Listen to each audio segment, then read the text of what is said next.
Ko bi rekao pre samo 3, 4, 5 godina, eto, da mi je neko rekao da će ovako da izgleda interijer jednog Kineza, a realno ne bi mu verovao. Znači, evo, pogledajte kako se lepo otvaraju i zatvaraju vrata. Da, za nekih 30.000 dobiju nov auto kome neće da razmišljaju, što je najbitnije. Hoće da ubaci ključ u bravu, što bi se reklo narodski rečeno, i da može da vozi, da ide na more, da ide na planinu, da ide u međugradski saobraćaj i da ga ne boli glava.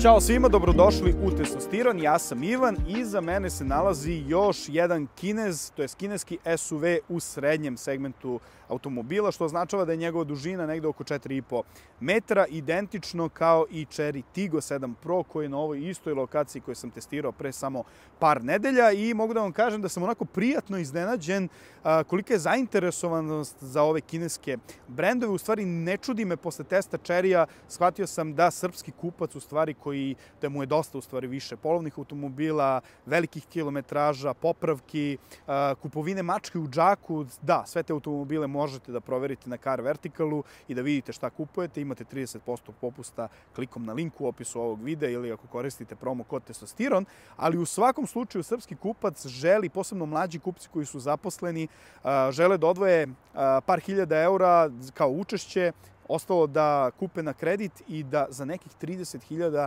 dobiju nov auto kome neće da razmišljaju, što je najbitnije. Hoće da ubaci ključ u bravu, što bi se reklo narodski rečeno, i da može da vozi, da ide na more, da ide na planinu, da ide u međugradski saobraćaj i da ga ne boli glava. To je ono što je glavno u stvari šta dobijate sa ova dva kineska brenda, i sa Cheryom i sa Geely Atlas Pro koji je danas na testu. Da, nisam rekao o kom se modelu radi. Reč je o firmi Geely, koji je delom vlasnik Volvo kompanije i takođe ko je gledao, koga interesuju motocikli, ko je gledao test QJ motora 550X koji je bio na testu, takođe kineski brend, zna da sam tamo pominjao Geely kao fabriku, kao veliki kineski gigant koji je vlasnik QJ motora. Biće u toku ove motosezone još motora iz QJ-a, pa ćemo moći detaljnije o tome da pričamo. Danas, kao što sam već rekao, model na testu je Atlas Pro, automobil čija je cena 30.600 eura, tako da se dobro, u stvari možemo da ga poredimo sa Cheryjem Tiggo 7 Pro. Jedan mali podsjetnik na Car Vertical i 30% popusta za svaki Car Vertical izveštaj klikom na link u opisu ovog videa ili ako koristite promo kod Testostiron. Znam da za ovakve nove skupocene automobile to i nije tako potrebno, ali ako kupujete polovni automobil, posebno iz uvoza, dobro će vam doći da znate njegovu istoriju, da li je bio udaren, da li mu je smanjena kilometraža. Uglavnom prodavci pribegavaju tome da smanji kilometražu u automobilu ili ako je bio udaren da to nekako prikriju, da zamene delove ili da ga ispravljaju ili šta već. Za vas je dobro tako što ćete znati šta se dešavalo, to je kakva je istorija automobila, i ukoliko je sakriju kilometražu ili nešto drugo, moći ćete da pregovarate oko cene, ako je vama ok taj auto. Ako vam nije ok, onda ćete bar da ga preskočite i tražit ćete neki drugi na oglasima. U svakom slučaju, za mali novac, dobra stvar, jedna dobra podloga za kupovinu automobila. 30% popusta na linku u opisu ovog videa ili koristite promo kod Testostiron. Vlasnik mi je ponudio Atlas Pro na test u punem paketu opreme i još mi je draže zato što i Chery bio od vlasnika, tako da ćemo moći onako u jednakom smislu da pričamo i o jednom i o drugom automobilu. I u ovom testu potrudit ću se da, eto, već nekom kupcu koji se odlučio u stvari za kineske brendove, da mu pomognem koji da izabere. Pričat ćemo za tu istu svotu novca u punom paketu opreme sa 7 godina garancije i jedan kvalitetan produkt, mislim i na Cherya i na Geelya, u stvari šta da odabere. Eto, kroz ovaj video nadam se da ću uspeti nekako da vam pomognem. E sad, da pričamo o modelu Geely Atlas Pro. Prvo, dužina automobila 4,5 metra. Ono što Chery čak i nema u ponudi, Tiggo 7 Pro nema pogon na svim točkovima, ovde imamo pogon na svim točkovima u ovom najvišem paketu opreme, kao što ovde piše all-wheel drive, znači pogon je bazno na prednjoj osovini, ali može da se uključi i ta zadnja osovina, što je dosta dobro. Kod Cherrya smo imali u najvišem paketu opreme panoramu. Vlasnik ovog Atlasa Pro mi je rekao da je u nekoj varijanti postojalo da ste mogli da naručite panoramu, da on konkretno u ovoj zadnjoj seriji, pošto je ovaj model krenuo sa proizvodnjom 21. godine, da u ovoj poslednjoj seriji nije mogao da naruči panoramski krov. Unutra interijeri su mi onako neodoljivo me podsjećaju i jedan i drugi na Jaguara i na Land Rover. Ovaj još više me podsjeća na električni Jaguar I-Pace koji je takođe bio na testu. Znači kao da je potpuno identična ta centralna konzola. Takođe i eksterijer i interijer su mi nekako u tom Land Rover fazonu i kada ga pogledate ovako sa boka, sa strane, najviše me u stvari po dizajnu podsjeća na Land Rover Discovery Sport. Ako znate kako izgleda model, ostavit ću sliku da vidite, kao da je ista, to jest identična linija. Ono što se meni više sviđa kod Geelya nego kod Cherrya jeste prednji deo, dizajnerski mi je ovo bolje odrađeno, lepše izgleda, iskreno nekako skladnije, više me podsjeća na evropske modele. U svakom slučaju autentičan dizajn i lepo, skladno to sve izgleda. Ono što bih rekao da je kod Cherrya malo bolje odrađeno, to jest da je bolji pogonski agregat koji je ispod haube. Kod Cherrya imamo 1600 kubika turbobenzinac od 4 cilindra, razvija nekih 185-6 konjskih snaga, dok ovde imamo mild hibridnu verziju, kao što piše ovde sa strane na boku, to jest na vratima. 48 W je ta baterija koja je smeštena pozadi. U ukupnom sam motor isporučuje od 1500 kubika je ovde turbobenzinac, koji je 3 cilindra, sve vreme radi. Prvo, to moram da pohvalim, da je dosta tih radi, da je dobra izolacija oko motora, tako da sve vreme dok sam pričao oko automobila, verovatno niste čuli uopšte da je startovan motor.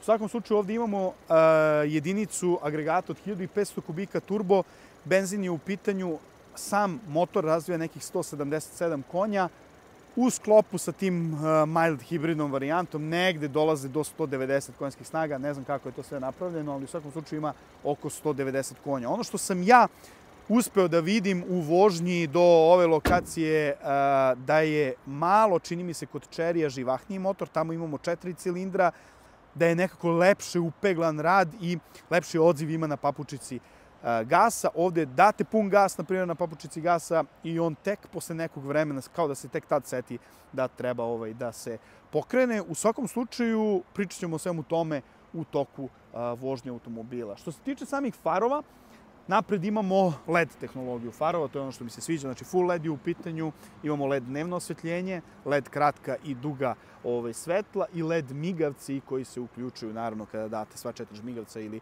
pokazivač pravca, koji su onda se smene u odnosu na ovo LED dnevno osvetljenje i u zadnjem delu takođe ono što mi se sviđa jeste imamo u LED, štopke su takođe u LED-u, imamo ove neke 3 karakteristične linije, Geely ispis sa strane i mogu da vam kažem dosta ozbiljno deluje ovaj auto. Takođe šta je za pohvalu, kao i kod Cherrya nemamo neke fake izduve, znači i sa jedne i sa druge strane izlazi, što bi Juraj Šebelj rekao, pravi dim.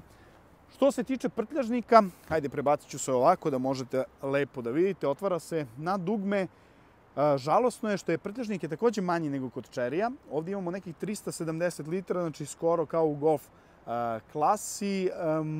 Ne primećuje se to toliko dok ne vidite u stvari da je dosta plitak. I sad mi imamo ovde, možemo da otvorimo gepek gdje se nalazi pozadi rezervni točak, kao što možete da vidite, ali nema tu nikakvih ostava, to jest nekog duplog dna, već to vam je što se tiče gepeka i malo je žalosno da ovoliki automobil generalno po gabaritima nema veći gepek. Tu imamo ovu navlaku koja je onako dosta kvalitetan osjećaj kada uhvatite pod rukom. Sedišta koja mogu da se obaraju pomoću ovog dugmeta, znači možete da oborite, da povučete u stvari taj naslon, kao što vidite, u 2 dela i obara se po sistemu 2/3 i 1/3. Čini mi se da je kod Cherrya moglo da se obori taj centralni deo, što je onako dosta još praktičnije za prenos nekih dužih predmeta. U svakom slučaju dosta prostora na zadnjoj klupi. Idemo da vidimo kako je to pozadi. Klikom na dugme se zatvara gepek. Idemo sada na zadnju klupu da vidite koliko prostora ima pozadi. Takođe ono što me oduševljava kako je lepo, evo pogledajte kako se lepo otvaraju i zatvaraju vrata, dosta je to nekako lagano. Kada otvorite vrata, kvalitet materijala je na tom nekom finom nivou, nemam tu šta da kažem. Ovdje imamo znači, tu neku plastiku koja je ok, gumirana plastika je u pitanju. Onda imamo detalj koji izgleda kao da je neki brušeni aluminijum, ambijentalno osvetljenje koje je takođe onako lepo, nežno. Nešto je nežnije nego kod Cherry modela i imamo detalje, to jest brava koja je sakrivena u ovom delu gde povlačite i gde imate ručicu u stvari za zatvaranje samih vrata. Dizajnerski kao i na zadnjim, tako i na prednjim vratima je ta brava isto odrađena. I u donjem delu imamo tu neku varijantu eko kože. Čitav interijer je u ovom najvišem paketu opreme dobijate sa eko kožom, koja pritom ima dosta lepu završnu obradu, znači ista priča kao i kod Cherrya. Ne biste nikada rekli, u stvari ovako kada pogledate automobil i čitav interijer, da vam neko ne kaže da je eko koža, teško realno da biste mogli da primetite da nije prava koža u pitanju. Što se tiče ostava za sitnice, pozadi neka flašica od pola litra može da stane. Iako auto ima pogon na svim točkovima, vidite, nemamo izražen centralni tunel, lako se ulazi zbog visokog klirensa pozadi. Znači, lako ulazite, kao što vidite, ja imam dosta prostora znači, za kolena, sedište i vozačevo i suvozačevo namešteno po mojoj visini. Takođe mogu lepo da podvučem noge ispod sedišta prednjih. I stvar koja mi se sviđa, znači imamo ovde ventilaciju za putnike pozadi, takođe imamo grejanje zadnje klupe, znači sa jedne i sa druge strane i najbolja stvar, klasičan USB-C punjač, tačnije 2 USB-C punjača pozadi, jedna ostava za mobilni telefon, tako da možete da punite mobilne telefone. Ono što me oduševilo jeste sitnica, ali kada pogledate ovaj naslon za ruku, prvo je dosta kvalitetno, isto je obložen tom nekom eko kožom i ovdje imamo pijano crnu plastiku, kvalitetna plastika je u pitanju, na dugme otvarate fazon kao kod BMW-a. Znači, pogledajte ovo koliko dobro izgleda. Sada vam pokažem koliko stvari ima prostora za glavu, ajde zatvorit ću vrata. Verovatno primećujete da su automobili onako dosta visoki. Mene kada sam prvi put video ovaj Geely Atlas Pro, kada me je prešao na autoputu, neka porodica se vozila unutra, dečica, sve ukupno, znači ono, prostora za glavu ima zaista dosta. To se verovatno odražava malo na naginjanje karoserije u toku vožnje, pričat ćemo o tome dok se budemo vozili, ali što se tiče normalne svakodnevne upotrebe automobila u porodične svrhe, ovdje ima i više nego dovoljno prostora, znači prostora za glavu zaista dosta, prostora za kolena, evo već ste to mogli da vidite, u širini takođe dve odrasle osobe ovdje mogu lepo da se smeste. Da vidimo prvo ta vrata, još jednom osjećaj otvaranja i zatvaranja vrata je stvarno idealan. Napred na vratima dizajnerski još jednom identično, znači imamo gumiranu plastiku gore, eko kožu na naslonu za lakat, u gornjem delu varijanta nekog brušenog aluminijuma, takođe ambijentalno osvetljenje i bravice još jednom koje su uklopljene nekako lepo dizajnerski u taj naslon za ruku. Ovdje je nešto veća ostava za sitnicu, ovdje može i neka flaša od 1,5 litara da stane. Otvaranje gepeka elektronskim putem i interesantna stvar, kada otvarate, kao što vidite piše 2 puta trebate da povučete bravu kako biste otvorili prostor, kako biste otvorili haubu, to je prostor motora napred. Što se tiče materijala, sve je to onako fino na jednom lepom nivou. Stvar koja mi se dosta sviđa, sedišta, znači dizajnerski lepo odrađeni, imaju veliku bočnu potporu. Nije sad da vas to nešto sportski drži, ali su dosta udobna, što je bitno. U ovom najvišem paketu opreme kod vozača možete da podešavate sedišta elektronskim putem, suvozačevo sedište ima one standardne bravice za obaranje ili za pomeranje napred-nazad. Visina sedišta suvozačevog ne može da se kontroliše. Da vidimo kada uđemo unutra kako to sve izgleda. I još jednom, pazi, ovo je kineski auto. Znači, ko bi rekao pre samo 3, 4, 5 godina, eto da mi je neko rekao da će ovako da izgleda interijer jednog Kineza, a realno ne bi mu verovao, znači, rekao bi da laže. Stvarno sve to super, znači, koža ova na volanu, fino, volan je onako manjih dimenzija, lepo leži u ruci, zarubljen u donjem delu. Imamo taj deo aluminijuma, multifunkcionalni volan je u pitanju, znači sa leve strane sve vezano za adaptivni tempomat i držanje u traci. Sa desne strane vezano za multimediju, modove, u stvari za kontrolisanje audio sistema. Ispred vozača se nalazi Virtual Cockpit koji menja svoju boju kada prolazite kroz modove vožnje koji ovaj automobil ima. Znači imamo modove vožnje koji se prikazuju na ovom centralnom ekranu. Evo kako to izgleda. Kada ste, na primjer, stavimo off-road mod vožnje, evo pogledajte kako to sve. Imamo i lep prikaz i ta centralna konzola, još jednom kažem, identičan Jaguar I-Pace. Znači, ostavit ću vam fotografije da vidite na šta tačno mislim.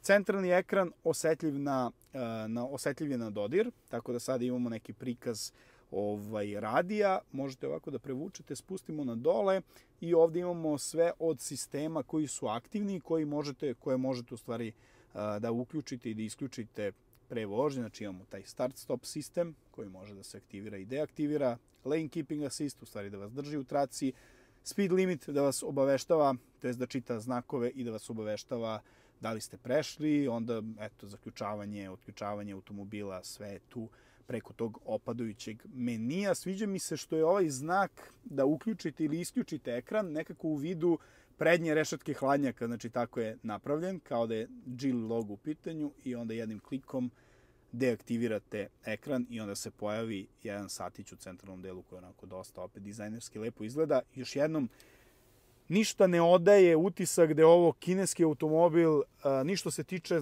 kvaliteta završne obrade, ni kako je sve to uklopljeno, ništa ne krcka, znači sve ove delove, evo vidite, ovo su kao neki plastični držači kao u Porsche Cayenneu, ništa to ne krcka, menjač, ova plastika ovde, evo, pogledajte, znači ništa, bukvalno ništa, sve je lepo uklopljeno, dobra završna obrada, kvalitetno, ne smrdi na Kineza, što je najbitnije, i nekako su ispoštovani ti neki evropski standardi što se tiče i preglednosti i kvaliteta i kamerice oko automobila, tako da možete da vidite svaki ugao. Takođe 3D prikaz automobila, evo kao i kod Cherry modela, svi ti neki sistemi su ubačeni, mislim Kinezi rade sve te ekrane i sve te sisteme, šteta bi bilo da nemaju u nekom od svojih automobila. U donjem delu je klimatizacija, to je ventilacija, što su fizički tasteri, što je dosta dobro, a na ekranu se nalazi prikaz, pošto imamo i grejanje ovih prednjih sedišta, tako da možete da uključite, samo ovo brzo ode, to je nešto što mi se ne sviđa, možete da uključite što vam vizualnim prikazom, crvenom bojom prikazuju u stvari, evo, kada je grejanje sedišta na jače, slabije ili kada je potpuno isključeno. Kontrola klime se aktivira od ozdo na gore, tako da možete da usmerite vazduh ili da pojačate ili smanjite sve što vam je potrebno.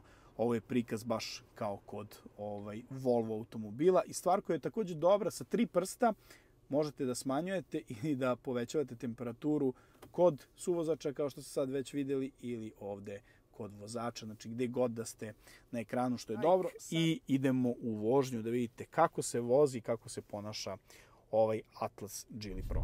I hajde da vidimo kakav je u vožnji ovaj drugi Kinez koji imam priliku da vozim u samo razmaku od nekih 2-3 nedelje. U pitanju je Geely Atlas Pro, auto koji za pogonsku jedinicu koristi trocilindarski agregat od 1500 kubika, turbo benzinac je u pitanju.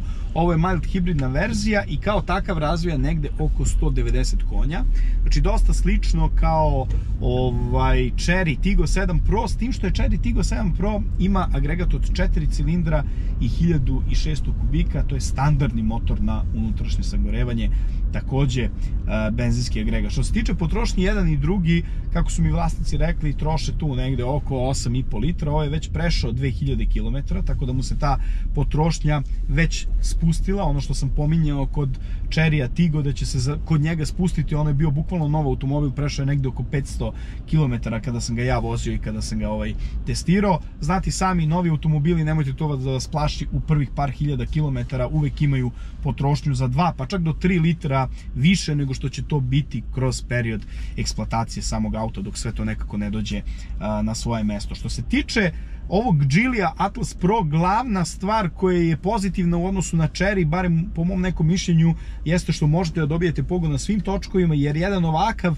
SUV model koji je 4,5 metara dugačak, koji je onako srednji SUV model, porodičan automobil, treba, to jest zaslužuje da može da dobije sa agregatom, iako je to mali agregat od 1500 kubika i samo 3 cilindra, nemamo tu neki veliki snažan obratni moment, ali u svakom slučaju nekako zaslužuje da barem kao opciju možete da dobijete pogon na svim točkovima, što u ovoj ceni od 31.000 eura dobijate. Ovde imate, znači, pored svih ovih gadžeta i sistema koje automobil ima, imate pogon na svim točkovima. Naravno, pogon je bazno na prednjoj osovini, kao i kod Cherry-a, s tim što se zadnja osovina uključuje. Tačnije, lepo je znati da kada se uputite, kada je manja trakcija na asfaltu, na putu, kada je klizavo ili kada idete jednostavno na planinu, da nemate potrebe da stavljate lance ili bilo šta, već dobre zimske gume i prtite put gde god to vi želeli. Što se tiče samog dizajna, još na to da se vratimo, još jedna pozitivna strana ovog automobila, mada je to više subjektivni osjećaj,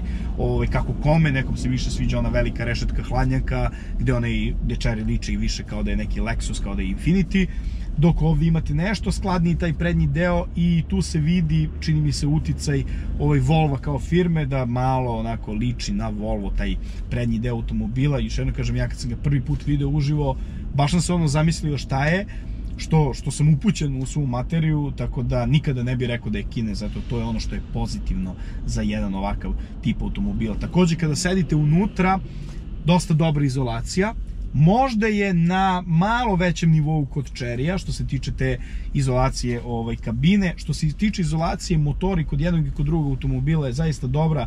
Ovdje čak imamo 3 cilindra, znate da 3 cilindra imaju malo bučniji rad nego što je 4 cilindra, su upeglanija nekako.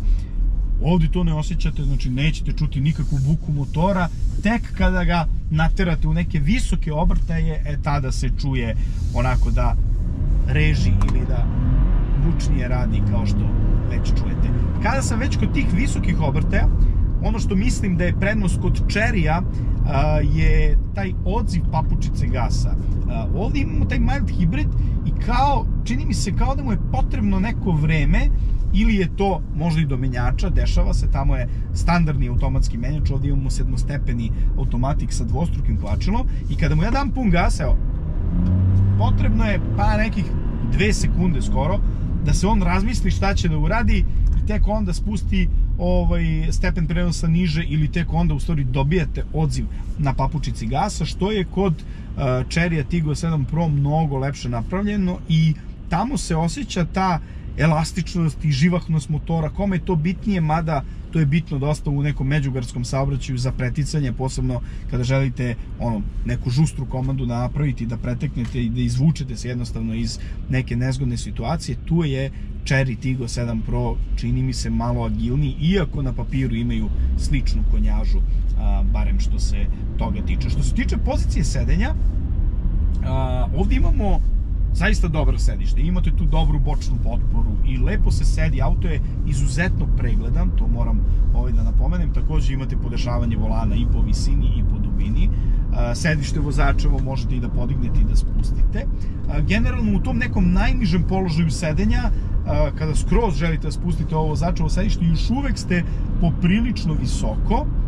To mi se takođe čini da je u Cherry-u malo bolja pozicija sedenja za volanom, jer u ovoj klasi, to sam naglašavao i u onom testu, uvek imate taj problem, posebno kada su viši vozači u pitanju, da su zgrčeni i da se osjećaju nad volanom. Ovde nije kao kod nekih možda japanskih brendova, kao kod Mazde, da je onako dosta pozicija da se osjećate kao da ste u kombiju, malo je bolja, ali nije baš ni kao kod Cherry, onako idealna kao da vozite limuzinu. Sve su to neke nijanse. Ja kada o ovom pričam, želim da vam što približnije objasnim kakav je utisak. Kada bi neko seo za volan, rekao bi šta Ivan priča, ovo je zaista idealno i stvarno tako i jeste, ali kada već možemo da poredimo i kada mi je svež utisak Cherry-a Tiggo 7 Pro koji je nedavno bio na testu, što da ne, da znate i te neke finese i detalje. Sviđa mi se, pošto je auto onako kockastog dizajna, dosta je pregledan i lagan za parkiranje. U gradu 4,5 metra nije preterano velika dužina automobila, tako da ćete lako da parkirate, imate kamere koje se uvek uključuju kad ubacite menjač, to je ručicu menjača u rikverc, 360 stepeni imate preglednost kamera oko automobila, ogromni retrovizori, znači zaista stvarno ogromni retrovizori, nemamo neki mrtav ugao, tako da je baš što se toga tiče pregledan, dobar, sve na svom mestu. Malo pre sam prešao u donjem delu onda kada smo radili test, to je pregled eksterijera i interijera. Da bi se došlo do one lokacije morali ste malo da pređete preko nekih džombi i tu se vidi u stvari koliko je oslanjanje, to jest vešanje automobila dobro napravljeno. Udoban je dosta, to moram stvarno da primetim. Imamo dosta mesa na gumi, ali udobnost je onako poprilično dobra. Auto sad nešto ne vuče preterano da divljate ili ne znam ja, da vozite kako brzo, što i jednostavno ova klasa nije zato napravljena. Stvar koja mi se sviđa, da, samo da ne zaboravim, imamo taj neku varijantu sailing moda ili ti kao jedrenje, znači vi vozite auto, on je u brzini, sve vreme radi i kada želite, približavate se u stvari semaforu, polako pritisnete kočnicu, on se ubaci u tu hibridnu varijantu, da je tako nazovemo, iako nije realno hibrid, isključi obrte kao da izbaci iz brzine i bukvalno lagano usporava dok se ne zaustavite. Naravno ima sve one sisteme, videli ste malo pre, i držanje u traci, znači možemo da uključimo ovako, da uključimo adaptivni tempomat koji vas po defaultu drži u traci, to radi onako prilično ok, adaptivni tempomat ubrzava, zaustavlja automobil, znači sve imate što vam je potrebno od dodatne opreme i to je ono što sam napomenuo u samom startu ovog testa. Za nekih 30.000 eura imate ovu klasu automobila sa ovom snagom, sa automatskim menjačem, sa pogledom na svim točkovima, sa ovako dobro izrađenim interijerom, dosta prostora, eto malo manjka u gepeku, ali sve to sa nekom iole niskom potrošnjom i za 30.000 eura sa 7 godina garancije, onda se stvarno zapitate zašto biste preskočili kineskog proizvođača samo iz neke te istorije, njihove istorije o automobilizmu koja nije preterano bogata, pa se svi pitamo da li će to da vredi, da li će to da traje, kakav će da bude u toku eksploatacije.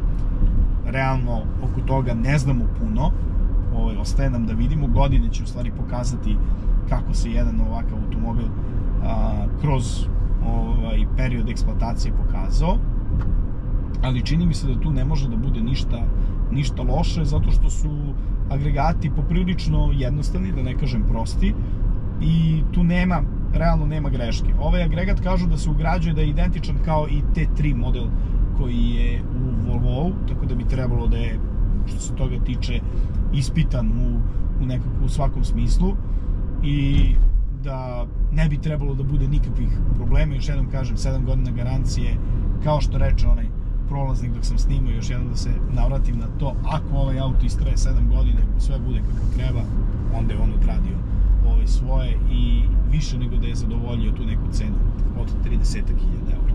Eto, to bi bilo to što se tiče ovog testa Giulia Atlas Pro modela. Još jednom da se vratim, prijatno sam iznenađen, možda ne toliko kao što sam bio sa Cheryjem, ali to je samo zato što mi je Chery bio prvi kineski automobil koji sam vozio posle dužeg perioda i gde sam stvarno bio onako oduševljen, blago je reći oduševljen sa autom.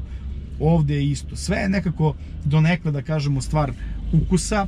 To je bilo to. Ako vam se video svidio, ne zaboravite da lajkujte, šerujte, subscribeujte kanal obavezno i vidimo se u sledećoj test vožnji. Pozdrav!